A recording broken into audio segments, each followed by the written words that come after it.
ગત વર્ષે મે મહિનામાં જ 14મી મે 2025ના રોજ જૂનાગઢના જે વંથલી પોલીસ સ્ટેશન છે એના હદ વિસ્તારમાં એક વ્યક્તિ દ્વારા આત્મહત્યા કરવામાં આવે છે અને એનો મૃતદેહ જે છે એ પોલીસને મળે છે. નવા ગામનો જ સીમ વિસ્તાર હતો, ત્યાં એક વ્યક્તિ દ્વારા આત્મહત્યા કરવામાં આવે છે. પોલીસને પ્રાથમિક દ્રષ્ટિએ આ આત્મહત્યા જેવો જ કેસ લાગે છે, પરંતુ હવે 1 વર્ષ બાદ આ કેસને લઈને નવો વળાંક સામે આવ્યો છે, કારણ કે એક ઓડિયો ક્લિપ વાયરલ થઈ છે અને આ ઓડિયો ક્લિપમાં જે વ્યક્તિ વચ્ચે વાતચીત થઈ રહી છે ને જે વ્યક્તિનું નામ સામે આવી રહ્યું છે એ છે રાજુ સોલંકી. આ એ જ રાજુ સોલંકી છે જેમને જયરાજસિંહ જાડેજાના પુત્ર ગણેશ જાડેજા અને રાજુ સોલંકીના પુત્ર વચ્ચે માથાકૂટ થઈ હતી ને પછી જે કેસ છે એમાં ઘણા બધા ઉતાર ચઢાવ આપણે જોયા. પરંતુ હવે એક આ નવા જ કેસની અંદર જે 1 વર્ષ પહેલા બન્યો હતો એમાં રાજુ સોલંકીની જે ઓડિયો ક્લિપ વાયરલ થઈ છે એને લઈને નવો વળાંક સામે આવ્યો છે. શું છે સમગ્ર વિગત જાણીએ અહેવાલમાં. જય હિન્દ BSI ન્યૂઝ પર આપની સાથે હું છું નિધિ ગઢવી.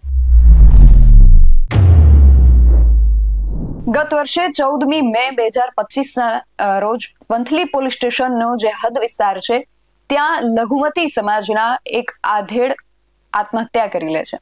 નવા ગામનો જે સીમ વિસ્તાર છે ત્યાં સલીમભાઈ શેખ નામના એક વ્યક્તિ છે એ આત્મહત્યા કરે છે. મચ્છિયા મંદિર પાછળ એક ઝાડ પાસેથી એમનું જે મૃતદેહ છે એ ઝાડ ઉપર લટકતી અવસ્થામાં પોલીસને મળે છે અને પોલીસ પ્રાથમિક દ્રષ્ટિએ અને આત્મહત્યાનો જ કેસ માનીને એમાં આગળ કાર્યવાહી કરે છે. પરંતુ હવે 1 વર્ષ બાદ આ કેસની અંદર એક નવો જ વળાંક સામે આવ્યો છે.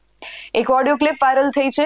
એવું કહેવાય રહ્યું છે કે આ ઓડિયો ક્લિપમાં જે 2 વ્યક્તિ વચ્ચે વાતચીત થઈ રહી છે એમાંથી એક વ્યક્તિ છે એ રાજુ સોલંકી છે. રાજુ સોલંકી એટલે એ વ્યક્તિ છે જેમના પુત્રને જયરાજસિંહ જાડેજાના પુત્ર ગણેશ ગોંડલ સાથે માથાકૂટ થઈ હતી. એ બાદ કેસ થયો, પછી આપણે કેસમાં ઘણા બધા ઉતાર ચઢાવ પણ જોયા અને અંતે એ આ કેસની અંદર સમાધાન પણ થઈ ગયું હતું.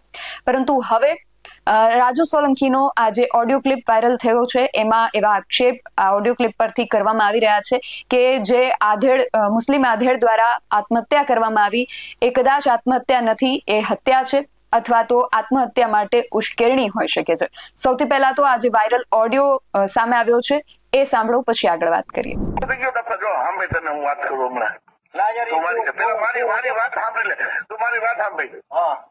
મારા ઘરમાં એક બનાવ થઈ ગયો, તને ખબર નહીં હોય. મારી છોકરી મુસલમાનનો છોકરો લઈને વી ગયો, તને ખબર છે? હા, એ હશે કદાચ. મારી છોકરી વી ગઈ પછી ભાઈ છોકરાનો બાપો મરી ગયો, તને ખબર નથી કઈ? ના, એ ખબર નથી. હા ભાઈ, વિરનો બેન પૂછો ક્યાં મળ્યો છોકરાનો બાપો? ભાઈ કોને એની પાસે વડલામાં ટીંગાડી દીધો, ટીંગાડવાની ટીંગાડી દીધો XYZ. બરાબર, એનું આવ્યું હું આત્મહત્યા મરી ગયો બિચારો, આવ્યું કે આત્મહત્યા કરી ગયો. સમજી ગયો?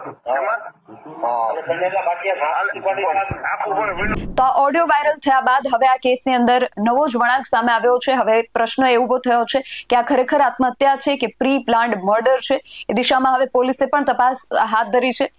જૂનાગઢના SC/ST સેલના જે ડીવાયએસપી છે રવિરાજસિંહ પરમાર, એ આ વિષયને લઈને શું કહી રહ્યા છે એ પણ સાંભળીએ. આશરે 1 વર્ષ પહેલા તારીખ 14/5/25ના રોજ નવા ગામ સીમ વિસ્તાર વંથલી પોલીસ સ્ટેશન વિસ્તારમાં સલીમભાઈ અદ્રેમાન શેખ નામના જે વ્યક્તિ છે તેઓ કોઈ પણ કારણોસર જે તે મચ્છોયા મંદિર જે છે ત્યાં પાછળ એક વડલા પાસે પોતે સુસાઇડ કરેલી હાલતમાં જોવા મળે છે અને ત્યારબાદ હેડ કોન્સ્ટેબલ દ્વારા તેઓની સઘન તપાસ કરવામાં આવે છે. FSL દ્વારા તપાસ કરવામાં આવે છે. તેઓનું કોઝ ઓફ ડેથ સર્ટિફિકેટ મેળવવામાં આવે છે. આ સમય દરમિયાન એક આક્ષેપિત રાજુ સોલંકી અને એક વ્યક્તિ જે છે તેઓના વચ્ચે જે વાતચીત થાય છે તેઓનો ઓડિયો વાયરલ થાય છે અને ઓડિયોમાં રાજુ સોલંકી જે નામના જે વ્યક્તિ છે તેઓ એવું જણાવે કે જે તે વ્યક્તિ કોઈ પણ કારણોસર આવી રીતે સુસાઇડ કરેલ છે અને તે ગર્ભિત ધમકી આપતા હોય છે જે તે વ્યક્તિને, જેના કારણે ખરેખર આ જે સુસાઇડ છે કે એક પ્રી પ્લાન્ડ મર્ડર છે તે અન્વયે SP જૂનાગઢ દ્વારા જૂનાગઢ ગ્રામ્ય ડિવિઝન DYSPને તપાસ સોંપવામાં આવે છે અને હાલ આ તપાસ અમોએ સંભાળી ત્યારબાદ જે તે મરણ જનાર છે તેઓના પરિવારજનોના તમામના નિવેદન કરવામાં આવેલા છે કે ખરેખર જે મરણ જનાર છે તેને કોઈ થ્રેટ હતો કે કેમ. આ અન્વયે જે શકમંદો છે તેઓની ટેકનિકલ રીતે પણ તપાસ હાથ ધરવામાં આવી છે. CDRથી માંડીને ટેકનિકલ એનાલિસિસ પૂરું કરવામાં આવેલું છે. આ ઉપરાંત FSL અધિકારી જેઓએ જે તે સમયે ત્યાં સ્થળ પર પરીક્ષણ કર્યું હતું તેઓનું પણ નિવેદન લેવામાં આવેલું છે. અને અન્ય જે કોઈ પણ પુરાવા મળે તેનાથી આ ખરેખર મર્ડર છે કે હાલ સુસાઇડ છે તે અન્વયે તપાસ હાથ ધરવામાં આવેલી છે.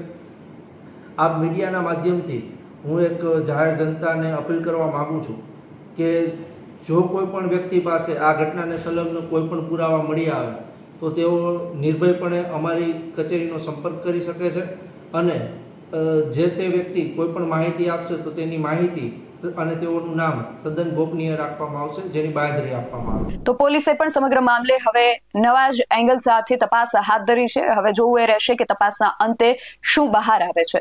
તમારું આ સમગ્ર વિષયને લઈને શું માનવું છે અમને કમેન્ટ કરીને ચોક્કસથી જણાવજો.